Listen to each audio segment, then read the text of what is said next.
Hello students, स्वागत है आपका साइंस पार्क यूट्यूब चैनल पर। आज हम सोल्व करने जा रहे हैं 12th क्लास बायोलॉजी सब्जेक्ट का 2018 का सेट ए। आपकी अच्छी तैयारी के लिए हम ये प्रीवियस ईयर क्वेश्चन पेपर को सोल्व करने जा रहे हैं, जो कि आपके लिए बेस्ट रिवीजन, बेस्ट प्रैक्टिस के लिए एक अच्छा प्लेटफॉर्म है। लास्ट मिनट रिवीजन आप इसमें कर सकते हैं। आप कौन से क्वेश्चन आपके आ रहे हैं, आप ये एनालिसिस भी कर सकते हैं। टू द पॉइंट आंसर के लिए आप ज़रूर ये वीडियो देखिए। पिछले जो क्वेश्चन पेपर हमने सोल्व किए हैं उसका जो लिंक है डिस्क्रिप्शन बॉक्स में डाल दिया जाएगा, और वीडियो को लास्ट तक देखिए। अच्छी तैयारी, बहुत अच्छी तैयारी होगी आपकी। तो चलिए स्टार्ट करते हैं। पहला जो है सेक्शन ए है, ऑब्जेक्टिव टाइप क्वेश्चंस का है। तो पहला क्वेश्चन देख लेते हैं। Which of the following is hermaphrodites. ये जो क्वेश्चन है अब हमारे उसमें नहीं है, लेकिन हमें पता होना चाहिए। टैपवॉर्म और लीच दोनों ही हैं। Both A and B are the hermaphrodites. C is the right answer. Which of the second question, which of the following is transcribed by ribosomal RNA polymerase 2। ये कह रहे हैं कौन है, तो इसका आंसर आ जाएगा हेट्रोजीनस आरएनए। हेट्रोजीनस आरएनए से आगे जाके एमआरएनए बनता है। तो इस तरह से जो डी ऑप्शन है वो आ जाएगा इसका आंसर, सही आंसर है। अगला क्वेश्चन देखिए। Which of the following codon does not code for any amino acids. इन जो किसी अमीनो एसिड के लिए कोड नहीं करते, वो स्टॉप कोडन होते हैं। वो हमारे तीन हैं, UAA, UAG और UGA। तो यहाँ दो दे रखे हैं, UAA और UAG। तो सी आंसर जो है इसका, both A and B are the, ये सही आंसर इसका। Lobe fins evolve into amphibians. Lobe fins जो है एम्फीबियन में इवोल्व हो गया, तो इसका ए जो ऑप्शन है वो सही है, amphibian. Which of the following is a free living nitrogen fixing bacteria. कौन से जो है फ्री लिविंग है, तो इसमें एजोटोबैक्टर आ जाएगा। बी वाली ऑप्शन सही है इसमें। Interaction between sea anemone and the clown fish is an example of commensalisms. तो इसका बी जो है आंसर है, सही है। Lichens and mosses are the stages of which type of succession. ये हमारा सक्सेशन हमारे अब सिलेबस में नहीं है। Which of the following is not threat to biodiversity. कौन सा है जो हमारी बायोडाइवर्सिटी को थ्रेट नहीं है। एक है इंट्रोडक्शन ऑफ एक्जोटिक स्पीसीज, इससे भी होता है। हैबिटेट लॉस से भी होता है, पोल्यूशन से भी होता है। एक बी जो आंसर है, बी है ऑप्शन जो है वाइल्ड लाइफ सेंचुरीज, ये इसका सही आंसर है। What is syngamy. सिंगेमी क्या होता है, fusion of male gamete and the egg cell is called the syngamy. दो मेल गैमिट में से एक मेल गैमिट जो एग्स के साथ फ्यूज़ करता है, तो उस प्रोसेस को हम सिंगेमी बोल देते हैं। तो सिंगेमी है। जिफ्ट ZIFT टेक्निक क्या है, तो जेड जाइगोट इंट्राफेलोपियन ट्रांसफ़र होता है ये। द जाइगोट और early embryos with up to 8 blastomeres. 8 blastomere तक के जाइगोट या एम्ब्रियो को अगर हम फेलोपियन ट्यूब में ट्रांसफ़र कर देते हैं तो उसको जिफ्ट बोल देते हैं। What is flocs. फ्लोक्स क्या है, ड्यूरिंग सेकेंडरी ट्रीटमेंट, सीवियस ट्रीटमेंट के दौरान क्या होता है, जब सेकेंडरी ट्रीटमेंट होती है तो जो प्राइमरी इफ्लुएंट होता है वो उसको कॉन्स्टेंटली एजिटेट कर देते हैं mechanically, and air is pumped into it, और उसमें एयर पम्प कर देते हैं। और इस कारण से एयर पम्प करने के कारण जो है एरोबिक जो बैक्टीरिया होते हैं, माइक्रोब्स होते हैं, उनकी ग्रोथ जो है बहुत तेज़ी से ग्रोथ हो जाती है। Vigorous growth of the useful aerobic microbes into flocs में उनकी ग्रोथ कन्वर्ट फ्लोक्स बन जाते हैं। फ्लोक्स क्या होता है, ये बैक्टीरिया और फंगल का एसोसिएशन होता है। masses of bacteria associated with fungal filaments to form a mesh like structure, जाल जैसा सा स्ट्रक्चर बन जाता है बैक्टीरिया और फ्लोक्स, बैक्टीरिया और इसका फंगल फिलामेंट्स के बीच में, उसको फ्लोक्स बोल देते हैं। एलन्स रूल अब हमारे सिलेबस में नहीं है। अब है section B. Section B very short type questions देखते हैं। अब क्या है, पहला क्वेश्चन है write down the structure of fallopian tube. Fallopian tube का स्ट्रक्चर देख लेते हैं क्या है। नीचे देखिए, each fallopian tube is about 10 to 12 centimetre long. 10 से 12 सेंटीमीटर लंबी होती है। दो फेलोपियन ट्यूब होती हैं। तो दोनों जो होते हैं 10 से 12 सेंटीमीटर लंबी होती हैं और extends from the periphery of each ovary to, तो पेरिफेरी से लेकर ये यूट्रस तक एक्सटेंड करती है। The part closer to ovary, जो हिस्सा ओवरी के नज़दीक होता है वो फनल शेप्ड होता है, उसको इनफंडिबुलम बोलते हैं, इनफंडिबुलम बोलते हैं। The edge of the infundibulum possess finger like, जो उनकी एज होती हैं वो फिंगर लाइक होते हैं, फिंगर लाइक प्रोजेक्शन होती है, उनको फिम्बरी बोलते हैं। और फिम्बरी क्या करती हैं, ओवम के कलेक्शन में हेल्प करती हैं ओवुलेशन के बाद, क्योंकि ये ओवरी के पास है बिल्कुल। तो ओवुलेशन होती है जब ओवम निकलता है तो उसको कलेक्शन करने में फिम्बरी हेल्प करती हैं। Infundibulum leads to a wider part of the oviduct, infundibulum से कहाँ क्या कौन सा पार्ट आएगा, वाइडर पार्ट है, उसको बोलेंगे एम्पुला। लास्ट पार्ट जो होता है ओविडक्ट का वो इस्थमस होता है, वो नैरो होता है और ये यूट्रस के साथ ज्वाइन करता है। यानी 3 पार्ट हो गए इसके, इनफंडिबुलम हो गया, एम्पुला हो गया जो सबसे चौड़ा होता है, और जो नैरो होता है वो इस्थमस। 3 पार्ट हो गए। तो ये इसका स्ट्रक्चर हो गया फैलोपियन ट्यूब का। अगला क्वेश्चन देख लीजिए जो है, right about barrier methods of contraception, barrier method के बारे में बताना है। बैरियर मेथड देख लेते हैं। Barrier method of contraception, ovum and sperms are prevented from physically meeting with the help of barriers. इसमें क्या करना है कि जो ओवम और स्पर्म्स है उनको मिलने से रोकना है, बैरियर की हेल्प से करेंगे। जैसे कंडोम्स है, are use to cover the penis in the male, male में जो है पेनिस को कवर करते हैं कंडोम्स, और फीमेल्स में जो है वेजाइना और सर्विक्स को कवर करता है। Just before coitus so that the ejaculated semen, जो सीमेन इजैकुलेट होता है वो एंटर ना कर पाए फीमेल के रिप्रोडक्टिव ट्रैक्ट में, और फिर मेल और फीमेल का जो है फ्यूज़न ना हो पाए। दिस कैन प्रिवेंट, इससे क्या होता है STI से, यानी STIs एड्स वगैरह से भी प्रोटेक्शन होती है। दूसरा है diaphragm, cervical caps and vaults are also barriers होते हैं, ये फीमेल रिप्रोडक्टिव ट्रैक्ट में इंसर्टेड करते हैं to cover the cervix during coitus. They prevent conception by blocking the entry of the sperm through the cervix, ये भी जो है स्पर्म की एंट्री को रोक देते हैं, ब्लॉक कर देते हैं।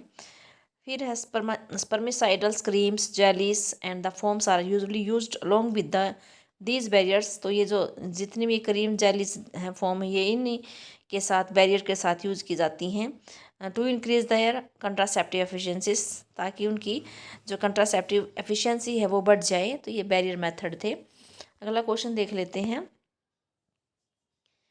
Differentiate between the promoter and the terminator, promoter और टर्मिनेटर जीन में जो है डिफरेंस बताइए।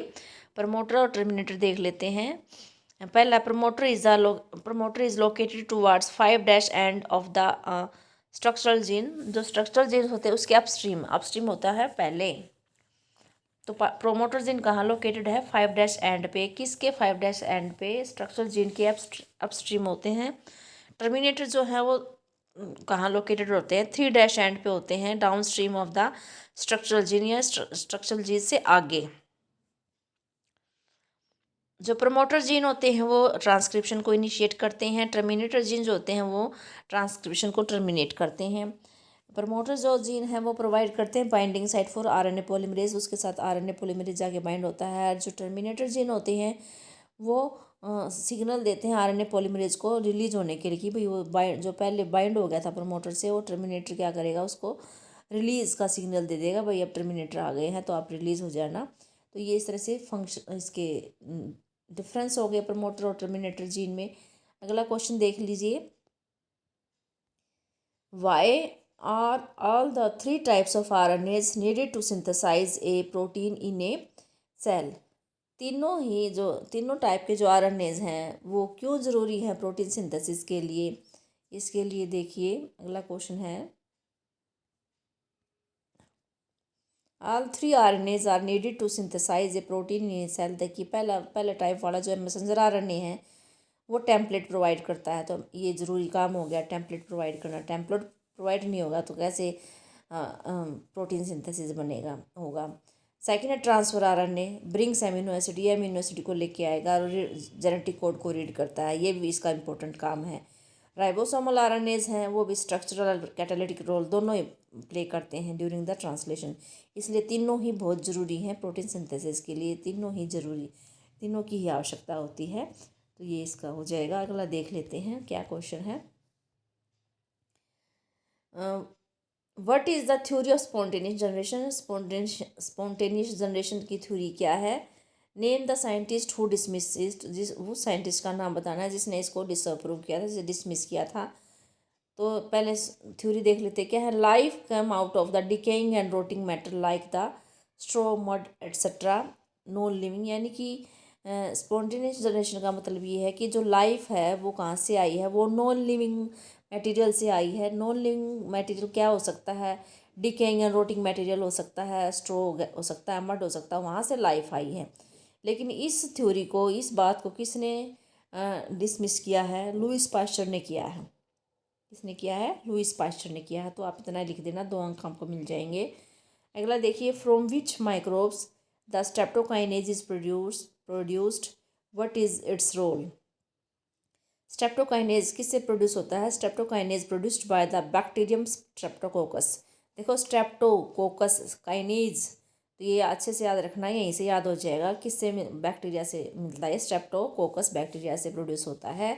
इसको यूज़ कर सकते हैं as a clot buster for removing clots from the blood vessels. Blood vessels में जो क्लोट जम जाते हैं उसको रिमूव करने के लिए स्ट्रेप्टोकाइनेज का यूज़ करते हैं। Who have undergone myocardial infarction leading to heart attack. जिसका अभी मायोकार्डियल मतलब हार्ट अटैक से संबंधित जो है वो हुआ हो, अटैक आया हो, जिससे हार्ट अटैक आने की संभावना सकती। मायोकार्डियल का मतलब तो जो हार्ट की मसल्स हैं वहाँ ऑक्सीजन अच्छे से नहीं पहुँच पा रही और हार्ट अटैक आने के चांस होते हैं, तो उसमें ये क्लोट बस्टर का काम करता है। वहाँ उस पेशेंट में इसको यूज़ किया जाता है। अगला क्वेश्चन देख लेते हैं। अगला क्वेश्चन है, how does ribosomes work in the process of translation. अब राइबोसोम का काम पूछा कि वो कैसे काम करता है राइबोसोम। तो राइबोसोम देखिए, राइबोसोम जो है सेलुलर फैक्ट्री है फॉर प्रोटीन सिंथेसिस के लिए। It facilitate the protein synthesis, एक आप ये लिख सकते हैं। दूसरा जो है राइबोसोम्स जो है ये बाइंड हो जाता है मैसेंजर आरएनए के साथ जब at the start codon initiation, यानी जब इनिशिएट होता है प्रोटीन सिंथेसिस, वहाँ पर ये इनिशिएटर कोडोन के साथ बाइंड होता है मैसेंजर आरएनए के साथ। सेकंड है, ये एलोंगेशन में हेल्प करता है। Ribosome move from codon to codon along the messenger RNA for the elongation of polypeptide. Third है, when ribosomes encounters the stop codon, यानी टर्मिनेशन में भी हेल्प करता है। जब स्टॉप कोडोन आ जाते हैं, ये रिलीज फैक्टर बाइंड्स कर जाता है टू द स्टॉप कोडोन के साथ, टर्मिनेटिंग ट्रांसलेशन को टर्मिनेट करता है, releasing the polypeptide from the ribosomes. Ribosome also act as a catalyst की तरह भी काम करता है। कैटालिस्ट में 23S राइबोसोमल आरएनए होता है बैक्टीरिया के अंदर, जो राइबोजाइम एंजाइम की तरह एक्ट करता है for the formation of peptide bond, यानी कैटालिस्ट का भी काम कर रहा है। ये देखो सारे काम जो हैं राइबोसोम के ही हैं, तो इस तरह से ये राइबोसोम वर्क करता है। अगला क्वेश्चन देख लेते हैं क्या है। What are the sacred groves, write down their role in conservation. Sacred groves क्या है, उनका कंजर्वेशन में क्या रोल है, ये देखो। Sacred groves are the tracts of forest. Forest का जो है ट्रैक्ट्स होते हैं sacred groves, which are regenerated around place of worship. जो प्लेस पूजा का जो स्थान होता है वहाँ पर ये रीजनरेट किए हुए होते हैं, ट्रैक्ट ऑफ फॉरेस्ट होते हैं, यानी कि इनको पूजा जाता है रिलीजियस और कल्चरल उसके कारण। Sacred groves are found in Rajasthan, western Ghats of Karnataka, Maharashtra, Meghalaya and Madhya Pradesh. यहाँ इन सब जगह जो है सैक्रेड ग्रुप पाए जाते हैं, यानी वो ट्रैक्ट ऑफ फॉरेस्ट पाए जाते हैं जिसके चारों ओर मतलब कि पूजा का स्थान होता है। सैक्रेड ग्रुव्स हेल्प इन द, अब कैसे क्या किस में हेल्प कर रही हैं, प्रोटेक्शन में हेल्प कर रही हैं। मैनी रेयर, जो रेयर हैं प्लांट हैं, threatened and endemic species of plants and animals, यानी उस फॉरेस्ट के अंदर प्लांट तो हो ही गए, उस प्लांट के अंदर एनिमल भी रहते हैं जो रेयर हो सकते हैं, थ्रेटन्ड हैं, एंडेमिक स्पीसीज़ हैं, उनके प्रोटेक्शन में हेल्प करते हैं। The process of deforestation is strictly, यहाँ जो सैक्रेड ग्रुव्स होते हैं यहाँ पर डिफॉरेस्टेशन के बिल्कुल स्ट्रिक्टली बैन होता है इस जगह पर ट्राइबल्स जो वहाँ रहते हैं लोग, वो बिल्कुल यहाँ पर पेड़ों को काटने नहीं देते, इसलिए सैक्रेड ग्रुव जो है बायोडाइवर्सिटी के रिच एरिया हैं। वो लोग वहाँ पर ये काम वनों की कटाई नहीं होने देते, इसलिए ये रिच है। आगे देख लेते हैं। अगला क्वेश्चन है, what is the role of over exploitation in biodiversity loss? क्या है ओवर एक्सप्लॉयटेशन का बायोडाइवर्सिटी लॉस में, क्या वो है भाई रोल है? ये देखो, ओवर एक्सप्लॉयटेशन जो होता है, क्या होता है? When biological system is over exploited by man, जब कोई भी बायोलॉजिकल सिस्टम को मैन द्वारा ओवर एक्सप्लॉयटेड किया जाता है, अति दोहन किया जाता है उसका फॉर द नेचुरल रिसोर्सेज के लिए, इट रिजल्ट्स इन डिग्रेडेशन, उसका डिग्रेडेशन हो जाता है, उस नेचुरल रिसोर्स का एक्सटिंक्शन हो जाता है। जैसे एग्जांपल दिया है, Steller sea cow, passenger pigeons, ये एक्सटिंक्ट हो गए हैं। क्यों हो गए हैं? Due to over exploitation by the humans. Many marine fishes, जो मेराइन फिश हैं उसकी पॉपुलेशन भी जो है are over harvested, endangering and continued existence of some commercially important species, और जो है जो एक्सटिंक्शन होता जा रहा है उनका सम कमर्शियली इम्पोर्टेंट स्पीसीज़ का, जो उनका एग्जिस्टेंस है उसको खतरा होता जा रहा है मैंस की ओवर एक्सप्लॉयटेशन के कारण। तो ये ओवर एक्सप्लॉयटेशन का कारण था जिससे कि बायोडाइवर्सिटी का लॉस हो रहा है। अब सेक्शन सी स्टार्ट हो रहा है, इसमें सभी 3 अंक के क्वेश्चंस हैं। तो 11वां जो क्वेश्चन है वो देख लीजिए। Draw a well label diagram of sectional view of seminiferous tubules. Seminiferous tubules का डायग्राम बनाना है, सेक्शनल व्यू है। देखिए बिल्कुल इजी है, इसका 3 अंक में है ये। सबसे नीचे देखो ब्लड वेसल्स दिखा रखी हैं, इसमें ब्लड आरबीसी वगैरह दिखा रखी है नीचे। उसके आगे स्पर्मेटोगोनिया है, ये देखिए स्पर्मेटोगोनिया से देखो आगे सर्टोली सेल दिखा रखी हैं, सर्टोली सेल हो गई। सर्टोली सेल देखो जो स्पर्मेटोगोनिया साइज में बड़े हो गए हैं माइटोसिस के द्वारा, वो प्राइमरी स्पर्मेटोसाइट्स कहला रहे हैं। प्राइमरी स्पर्मेटोसाइट्स से देखो सेकेंडरी स्पर्मेटोसाइट्स बने हुए हैं, सेकेंडरी स्पर्मेटोसाइट दिखा रखे हैं। फिर देखिए जो स्पर्मेटिड दिखा रखा है जिसका हेड जो है एम्बेडेड है सर्टोली सेल के अंदर, क्योंकि जो ये सर्टोली सेल है इस स्पर्म को क्या है न्यूट्रिशन प्रोवाइड करती हैं, इसलिए इसका देखो एम्बेडेड दिखा रखा है। फिर स्पर्मेटोजोआ दिखा रखा है। तो आप ये डायग्राम बनाना 3 अंक का है। अगला क्वेश्चन देख लेते हैं। ड्रा, ये तो हो गया। What is allergy? एलर्जी क्या है? How does it takes place? कैसे होती है allergy? And what are the symptoms? और क्या सिम्टम्स हैं एलर्जी? देखिए ये है the exaggerated response of the immune system. Exaggerated मतलब बढ़ चढ़कर जो रिस्पॉन्स आता है इम्यून सिस्टम का to the certain antigens present in the environment. कुछ एनवायरनमेंट में एंटीजन प्रेजेंट होते हैं, उसके रिस्पॉन्स में बहुत बढ़ चढ़कर इम्यून सिस्टम अपना रिस्पॉन्स दिखाता है, उसको एलर्जी बोल देते हैं। और कैसे होती है ये एलर्जी? देखिए एलर्जी जो है कोजिंग, जो एलर्जी को कोज करते हैं वो उन एजेंट्स को एलर्जेंस बोलते हैं। जैसे एलर्जेंस कौन कौन है? माइट्स इन डस्ट, पोलन्स, एनिमल डेंडर्स, मतलब किसी भी इंसान को किसी भी चीज़ से, गेहूँ से, बाजरे से, किसी भी चीज़ से उसको एलर्जी हो सकती है। सबके अपने अपने जो स्पेसिफिक होते हैं, यूनिक होते हैं, तो किसी को भी किसी से भी एलर्जी हो सकती है।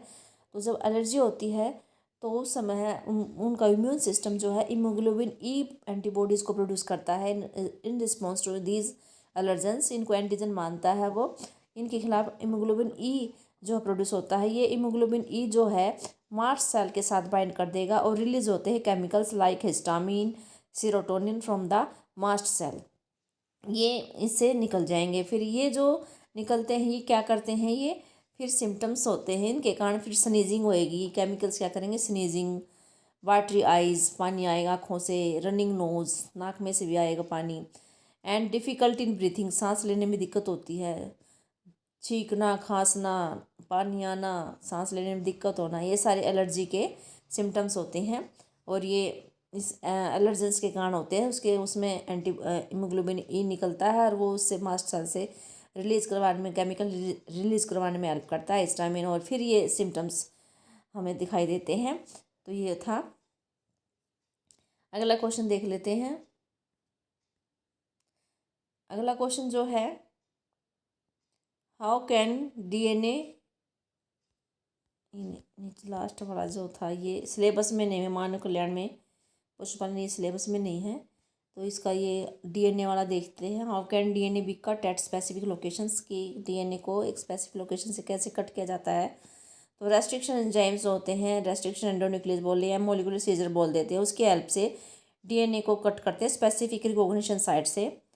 दीज एंजाइम रिकॉग्नाइज कर लेते हैं एक स्पेसिफिक पैलेंड्रोमिक न्यूक्लियोटाइड सीक्वेंस को रिकॉग्नाइज करेंगे DNA के अंदर, फिर उसके साथ बाइंड हो जाएंगे DNA के अंदर और उसको कट करेंगे two strands of the double helix at the specific points in their sugar phosphate backbone पे क्रिएटिंग कर देंगे DNA fragments with sticky ends.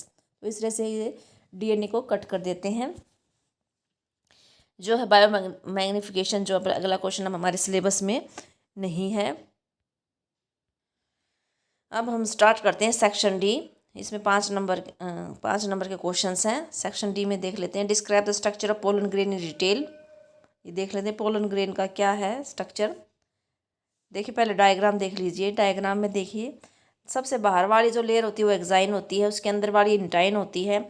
जहाँ एक्साइन एब्सेंट है वहाँ जर्मपोर होता है। और ये ऊपर वाली जो बड़ी वाली सेल है ये वेजिटेटिव सेल है। और इसका न्यूक्लियस देखिए शेप क्या है। नीचे वाली जो होती है जनरेटिव सेल है, ये छोटी सेल होती है। तो इसके बारे में हम देख लेते हैं पोलन ग्रेन के बारे में। पोलन ग्रेन स्फेरिकल होता है, 25 से 50 माइक्रोमीटर डायमीटर होती है उसकी, और 2 लेयर होती हैं इसकी। बाहर वाली एक्साइन होती है, हार्ड लेयर होती है ये, और स्पोरोपोलिन की बनी होती है। इट इज़ मोस्ट रेजिस्टेंट, जो स्पोरोपोलिन है बहुत ज़्यादा रेजिस्टेंट होता है, ऑर्गेनिक मटेरियल होता है। Withstand resistant organic material है, withstand high temperature and strong acid के साथ, एंड अल्केलिन से किसी का असर नहीं होता, रेजिस्टेंट होता है हाईली, और न ही कोई एंजाइम इसको डिग्रेड कर पाता है। इसी कारण जो है ये पोलन ग्रेन बहुत लंबे समय तक जो है प्रोटेक्ट रहता है। और पोलन ग्रेन जो है exine has a prominent apertures called the germ pore where sporopollenin is absent. Inner wall जो होती है पोलन ग्रेन की वो इंटाइन होती है, वो थिन होती है, कंटिन्यूस होती है। जैसे एक्साइन तो कंटिन्यूस नहीं होती, वहाँ जर्मपोर होता है, वहाँ वो स्पोरोपोलन एब्सेंट तो वो कंटिन्यूस एंड डिसकंटिन्यूस होती है। ये कंटिन्यूस होती है इनर वाल इंटाइन वाली, और ये सेलुलोज और पैक्टिन की बनी होती है। साइटोप्लाज्म जो होता है पोलन ग्रेन का वो प्लाज्मा मेम्ब्रेन से डिवाइड होता है।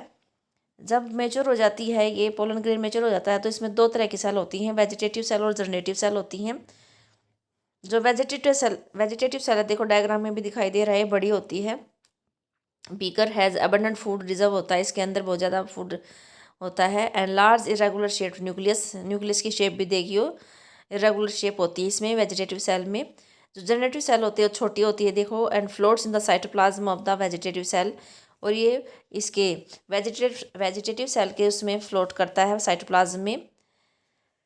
और इसका जो है वेजिटेटिव सेल जो होती है spindle shaped with dense cytoplasm and nucleus.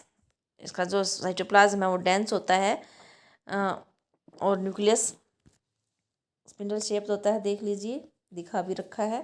तो ये हमारा पोलन ग्रेन हो गया। अगला क्वेश्चन देखिए, what is codominance, explain with an example. Codominance क्या है एग्जांपल के साथ समझाइए।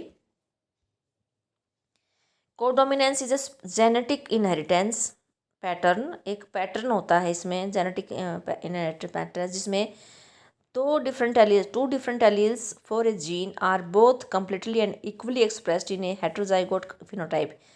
इसमें 2 अलग अलग अलील हैं, एक ही जीन की अलग अलग अलील हैं, वो दोनों कंप्लीटली और इक्वली एक्सप्रेस्ड करती हैं जब एक साथ आ जाते हैं हेटेरोजाइगोट कंडीशन में जब होते हैं, तो वो दोनों ही इक्वली एक्सप्रेस कर देते हैं, कंप्लीटली और इक्वली एक्सप्रेस करते हैं। नहीं तो भाई 2 में से एक एक्सप्रेस कर पाती है और एक रिसेसिव होती है।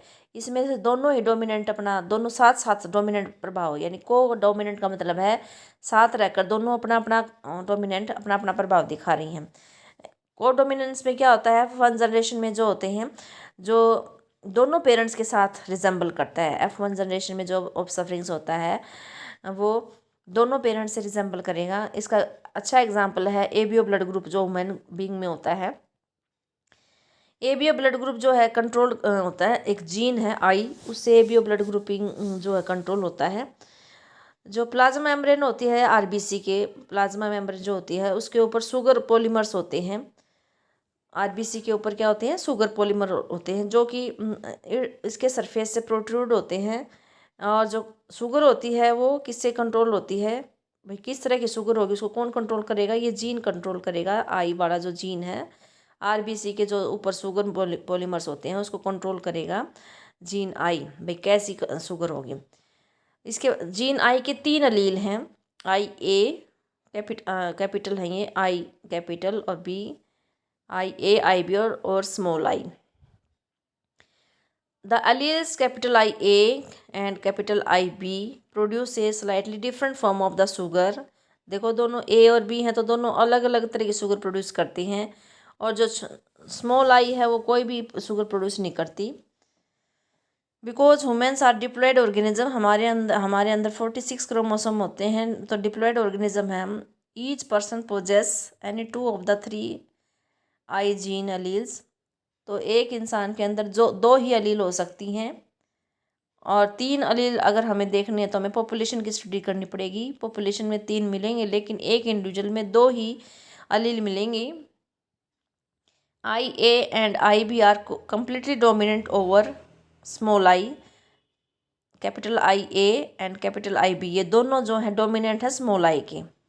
इन other words when capital I A and small I are present, only I capital I A जो है वो एक्सप्रेस कर पाएगा, बिकॉज स्मॉल आई तो रिसेसिव हो गया, वो उसके पास कोई शुगर नहीं है।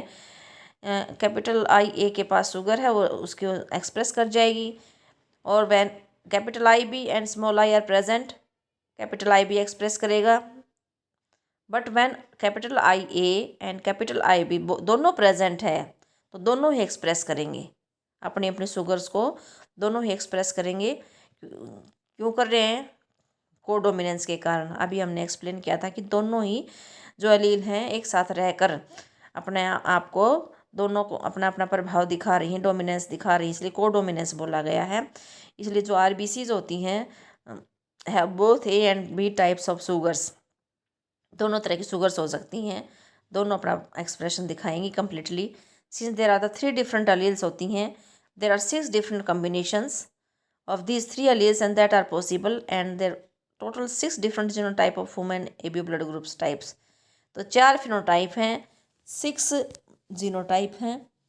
तो 4 फिनोटाइप कौन कौन सी है, जैसे blood group A, blood group B, blood group O, blood group A B.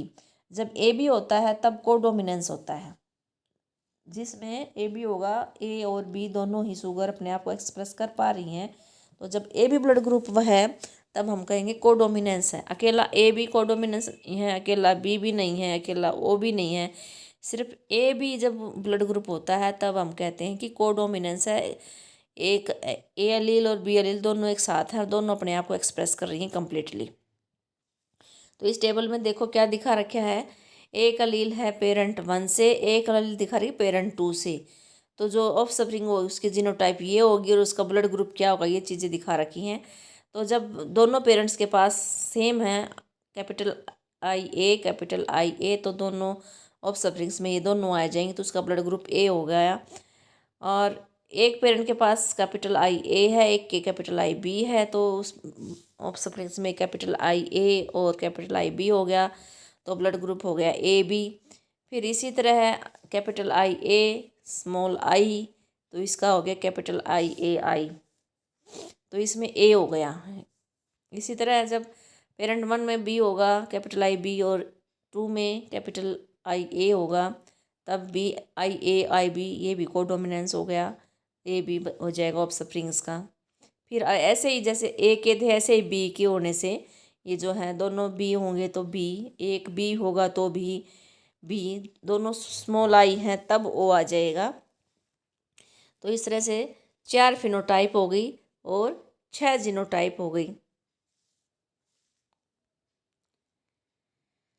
ये देखिए 6 ये दिख सात रही, क्योंकि जो ए बी हैं वो हम 2 ए बी दिखा रखे हैं, तो ये एक गिनेंगे और 5 और हैं, ये 6 हो जाएंगी जीनोटाइप।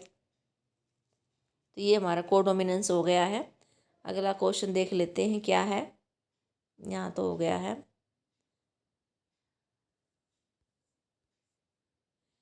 इसके इंटरनल चॉइस में दे रखा है describe various chromosomal disorders found in human beings. या तो कोडोमिनेंस करेंगे या क्रोमोसोमल डिसऑर्डर वाला करेंगे। देखिए क्रोमोसोमल डिसऑर्डर्स क्या होती हैं। The chromosomal disorders are caused, क्यों आती हैं क्रोमोसोमल डिसऑर्डर, क्यों हो जाती हैं ये, ड्यू टू द एब्सेंस और या तो एब्सेंट हो जाए या एक्सेस और अबनॉर्मल अरेंजमेंट हो वन और मोर क्रोमोसोम्स। जो क्रोमोसोम है उसके अरेंजमेंट में या तो क्रोमोसोम एब्सेंट हो जाए या ज़्यादा हो जाए या अबनॉर्मल अरेंजमेंट हो जाए, तब क्या होते हैं क्रोमोसोमल डिसऑर्डर्स हो जाती हैं। Failure of segregation of chromatids during cell division cycle, जब सेल डिवीजन होती है तो उस टाइम क्या होते हैं, जो क्रोमेटिड्स होते हैं क्रोमोसोम, एक क्रोमोसोम के 2 क्रोमेटिड्स होते हैं तो वो फेल हो जाते हैं, सेग्रीगेट नहीं होते। तो सेग्रीगेट नहीं होते तो क्या रिजल्ट होता है, एक पोल की तरफ चले गए तो उसके पास तो ज़्यादा क्रोमोसोम हो जाएंगे और जिस पोल पे जाने थे वहाँ गया ही नहीं, वहाँ लॉस हो जाएगा। तो इसको एन्यूप्लॉइडी बोल देते हैं। जैसे कि डाउन सिंड्रोम हो गया, टर्नर सिंड्रोम हो गया, क्लिनफेल्टर सिंड्रोम हो गया, ये इसी के कारण हो रहा है। सेग्रीगेशन फेल हो जाता है क्रोमेटिड का segregations. Failure of cytokinesis after telophase stage, telophase stage के बाद अगर साइटोकाइनेसिस फेल हो जाए तो क्या हो जाता है, पूरा का पूरा सेट जो है इंक्रीज हो जाता है एक ऑर्गेनिजम्स में। This phenomena is known as the polyploidy, और लगभग प्लांट्स में दिखाई देता है। देखो डाउन सिंड्रोम को हम देख लेते हैं क्या है। The cause of this genetic disorder is presence of an additional copy of the chromosome number 21। इसमें क्या हो जाता है, 21वां क्रोमोसोम होता है, एक क्रोमोसोम और आ जाता है। यानी वैसे तो जोड़े में होते हैं लेकिन 21वां 3 ट्रिपल हो जाते हैं, उसको ट्राइसोमी बोल देते हैं, ट्राइसोमी ऑफ 21। ये जो डिसऑर्डर है ये लैंगडन डाउन ने डिस्क्राइब की थी। जो इसका जिससे में ये हो जाता है 47 क्रोमोसोम हो जाते हैं, उस इंडिविजुअल का जो है स्टेचर शॉर्ट हो जाता है with small round head, head छोटा हो जाता है उसका, फरोड रंग हो जाती है, पार्शली ओपन माउथ, उसका मुंह लगभग खुला रहता है partially, palm broad with characteristics palm, crease आ जाती हैं उस पर, करेक्टर साफ दिखाई देती हैं। Physical psychomotor and mental development retarded, ये सभी उसकी जो हैं डेवलपमेंट उसकी कम होती हैं, रिटार्डेड हो जाती हैं। क्लिनफेल्टर सिंड्रोम में क्या होता है, इसमें 47 क्रोमोसोम हो जाते हैं, डाउन सिंड्रोम में भी हो जाती है। क्लिनफेल्टर्स में क्या होता है, इसमें एक एक्स्ट्रा कॉपी आ जाती है, एक्स क्रोमोसोम की आती है, उसमें तो 21 की क्रोमोसोम की आई थी, इसमें एक्स क्रोमोसोम एक ज़्यादा हो जाता है। तो इसकी कैरियोटाइप क्या होती है, एक नंबर में पूछ सकते हैं कि कैरियोटाइप क्या है क्लिनफेल्टर सिंड्रोम की, तो आपको XXY बताना, 47 क्रोमोसोम बता देना और XXY हो जाना। तो एक एक्स ज़्यादा हो गया, होना था XY, लेकिन एक एक्स ज़्यादा होने से दे डबल XY हो जाएगा। ये जो ऐसा जो इंडिविजुअल है इसमें जो है ओवरऑल मस्कुलाइन डेवलपमेंट हो जाती है, मस्कुलाइन का मतलब द फेमिनाइन डेवलपमेंट हो जाती है इसकी, मतलब वैसे तो इसकी मस्कुलाइन डेवलपमेंट होती है लेकिन जो है इसकी फेमिनाइन डेवलपमेंट हो जाती है। फेमिनाइन में क्या क्या करेक्टर आ गए, जैसे ब्रेस्ट की डेवलपमेंट हो जाएगी, फीमेल जैसे ब्रेस्ट हो जाती है, गायनेकोमेस्टिया बोलते हैं इसको। और ऐसे इंडिविजुअल जो होते हैं वो स्टेराइल होते हैं, वैसे तो नॉर्मल होता तो ये मेल होता, लेकिन एक एक्स क्रोमोसोम आने से इसकी जो है ब्रेस्ट की ग्रोथ हो गई और फिर गायनेकोमेस्टिया हो गया और ये कैसा हो गया, स्टेराइल, यानी कि ये बच्चे पैदा नहीं कर पाएगा, स्टेराइल हो जाएगा। टर्नर सिंड्रोम क्या है, ये जो डिसऑर्डर होती है टर्नर सिंड्रोम, इसमें 45 क्रोमोसोम होते हैं, 2 केस तो 47 के हो गए, एक केस जो है वो 45 का हो गया। 45 क्रोमोसोम में क्या होता है, एक एक्स क्रोमोसोम एब्सेंट हो गया और फिर वो XO मान लीजिए, X0 मान लीजिए, होने थे दोनों XX, यानी फीमेल, दोनों एक्स होते तो नॉर्मल फीमेल होती, लेकिन एक एक्स एब्सेंट हो गया। एब्सेंट होने से क्या होता है, ये जो फीमेल हैं ये भी स्टेराइल हो गई और इनकी जो ओवरीज हैं उनकी डेवलपमेंट अच्छे से नहीं हुई, रूडिमेंट्री रहेगी, ओवरीज की वो नहीं होंगे तो उसमें एग्स वगैरह नहीं बनेंगे और जो दूसरे फीचर्स होते हैं सेकेंडरी सेक्सुअल कैरेक्टर्स, वो भी नहीं बन पाएंगे क्योंकि ओवरी रूडिमेंट्री रहेगी तो नो एस्ट्रोजन हार्मोन होगा। तो इसमें सारी चीज़ें जो हैं इस तरह से हो जाएंगी। तीन तीन दिखा रखे हैं क्रोमोसोमल्स में अपने उसमें, तो आप तीनों एक लिख सकते हैं। अगला देख लेते हैं। अब है 18वां question. What is RNA interference technique of cellular defence? Cellular defence की, सेल की डिफेंस की एक टेक्निक है आरएनए, क्या है ये? एक्सप्लेन विद एन एग्जाम्पल, एक एग्जाम्पल से एक्सप्लेन करिए। देखिए, पेस्ट रेजिस्टेंट बोलते हैं, ये पेस्ट रेजिस्टेंट प्लांट में करते हैं। एक निमेटोड है मेलोडोगाइनी इनकोग्निशिया, वो टोबैको प्लांट है, उसकी जड़ों को इन्फेक्ट कर देती हैं। और जब किसी को इन्फेक्शन होता है तो उसकी वो जो है उसकी रिडक्शन, उसकी जो उत्पादन होता है वो घट जाता है। Great reduction in yields. इस निमेटोड मेलोडोगाइन के कारण जो तंबाकू प्लांट की यील्ड्स होती है वो घट जाएगी।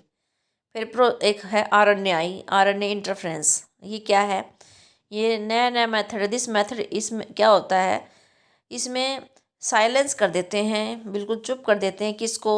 मैसेंजर आरएनए को। कैसे साइलेंट करते हैं? Due to a complementary double standard RNA. एक complementary double standard RNA molecule आ जाता है जो कि उसके साथ बाइंड कर जाएगा एमआरएनए के साथ और प्रिवेंट करेगा ट्रांसलेशन, और उस मैसेंजर आरएनए से प्रोटीन बनने से रोक देगा, क्योंकि प्रोटीन की फॉर्म में ही वो एक्सप्रेस कर पाते हैं। मैसेंजर आरएनए के साथ और डबल स्टैंडर्ड आरएनए बाइंड हो गया और प्रोटीन बनेगा नहीं, तो इस तरह से मैसेंजर आरएनए साइलेंट हो गया, वो काम करना आगे काम करेगा ही नहीं।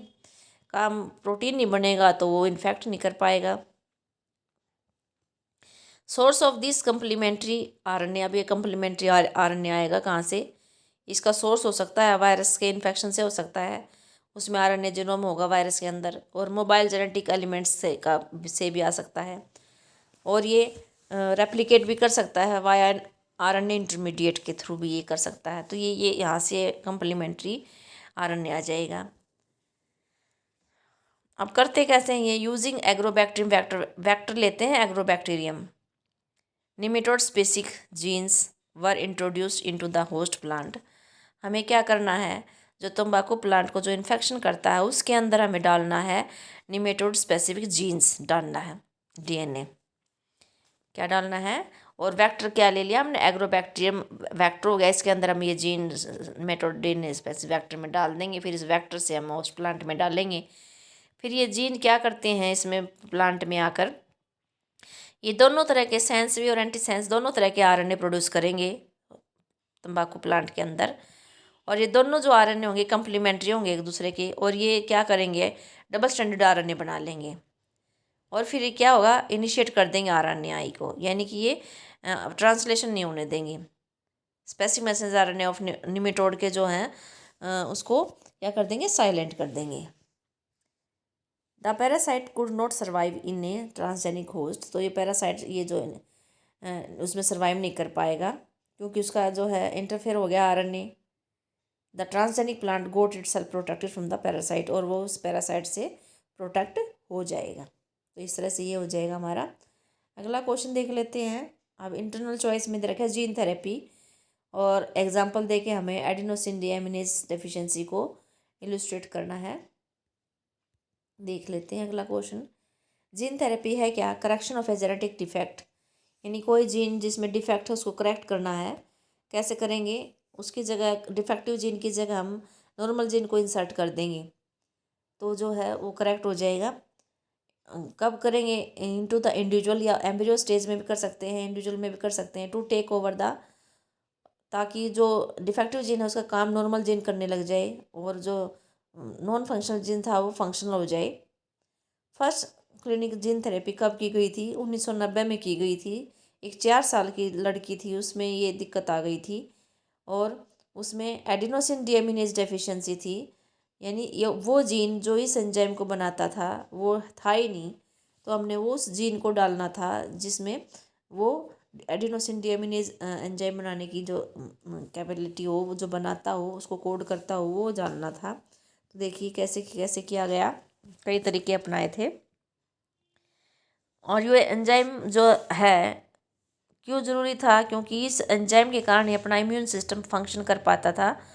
अगर ये एंजाइम नहीं है तो हमारा इम्यून सिस्टम काम ही नहीं करेगा, हमें छोटी से छोटी बीमारी में लग जाएगी, हमें बिल्कुल इन्फेक्शन से बच के रहना पड़ेगा, हम कहीं बाहर आ जा नहीं सकते, कोई भी इन्फेक्शन में बहुत जल्दी लग जाएगा। तो ये डिसऑर्डर हुआ क्यों, किस कारण से ये हुआ? इसमें क्या हुआ, जीन डिलीट हो गया, कौन सा? फॉर द एडिनोसिन डीएमिनेज, जिससे एडिनोसिन डीएमिनेज बनता है वो जीन डिलीट हो चुका है। कुछ बच्चों में क्या होता है, ADA deficiency can be cured, कैसे क्योर कर सकते हैं?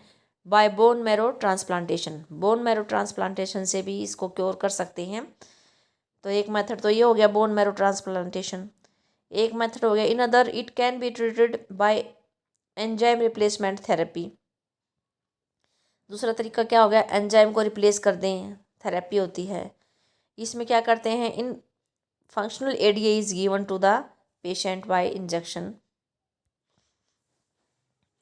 इसमें एंजाइम रिप्लेसमेंट थेरेपी में फंक्शनल एडीए डाल देते हैं इंजेक्शन के थ्रू।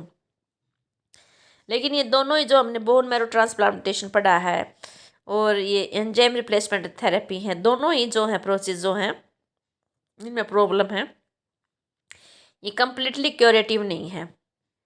पहला स्टेप जो हमारा as a first step towards the gene therapy, तो अब जीन थेरेपी का जो फर्स्ट स्टेप था वो क्या था? जीन थेरेपी में क्या करेंगे, lymphocytes from the blood of the patient, जो पेशेंट है उसका लिम्फोसाइट ले लेंगे, उसको कल्चर में ग्रो कर लेंगे outside the body. Functional ADA CDA using retroviral vector से हम क्या बना लेंगे, ये सीडीएनए बना लेंगे, इस देन उस लिम्फोसाइट्स में डाल देंगे, फिर उसको subsequently return to the patient, फिर उसको पेशेंट में डाल देंगे। As these cells are not, यानी ये मोर्टल होती हैं सेल्स, तो ये पेशेंट जो है रिक्वायर्स पीरियोडिक इन्फ्यूजन। अब ये अगर मोर्टल नहीं होती तो हमें एक बार से काम चल जाता, लेकिन ये मोर्टल है, मर जाती हैं, तो ये बार बार करना पड़ेगा हमें, ये वाला इन्फ्यूज़न जो है जेनेटिकली इंजीनियर्ड लिम्फोसाइट्स को बार बार डालना पड़ेगा। If the gene isolate from marrow cells producing ADA is introduced into the cells at early embryonic stage, अगर इनको अर्ली एम्ब्रियोनिक स्टेज पे डाल दिया जाएगा तो ये परमानेंट क्योर होगा। एक ही तरीका है, अर्ली एम्ब्रियोनिक स्टेज में अगर इनको डालेंगे, इंजेक्ट करेंगे, तो ही इसका जो है एडीए डेफिशिएंसी वाला परमानेंट क्योर होगा। तो ये थी जीन थेरेपी। तो ये हमारा जो है 2018 का सेट एक कंप्लीट हो गया है। अगर आपको वीडियो पसंद आ रही हैं तो आप वीडियो को लाइक करें, कोई डाउट है तो कमेंट करें, शेयर करें, और चैनल पर नए हैं तो सब्सक्राइब ज़रूर करें।